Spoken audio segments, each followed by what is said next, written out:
नमस्कार मित्रांनो, मी शशी पाटील. फायनान्शियल एज्युकेशनमध्ये आपलं स्वागत आहे. आज आपण एमर्जन्सी फंडबद्दल माहिती घेऊ थोडी. एमर्जन्सी फंड म्हणजे अशी बचत की जे आपलं घर भाडं, औषध, किराणा, वीज बिल असं एमर्जन्सी असं तो फंड आपल्याकडं असावा. आता तो कशासाठी की समजा आपलं एखादं आर्थिक अडचण आली, नोकरी गेली, बिझनेस बरोबर नाही चालत, तर अशा टाईमला आपल्याजवळ कमीत कमी किती असावा तर 6 महिने ते 1 वर्षाचा किमान आपल्याकडं फंड असावा.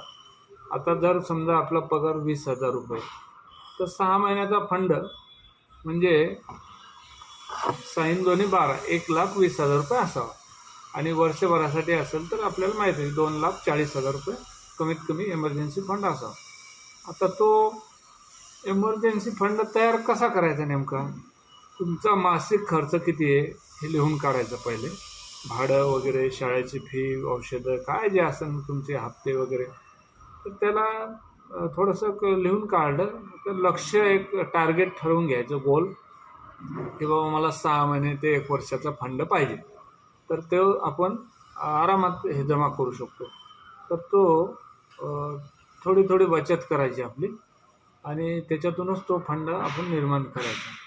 हे पैसे, एमर्जन्सी फंडाचे पैसे कुठेही खर्च करू नका.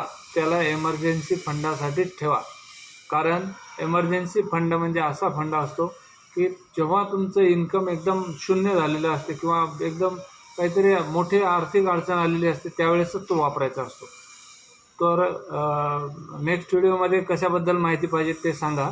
आणि माझा व्हिडिओ बघितल्यानंतर कृपया फॉलो करा आणि लाईक करा, तरच पुढचा व्हिडिओ बनवल्याला मजा येईल. नाहीतर मग थोडंसं बघा तुम्ही आता.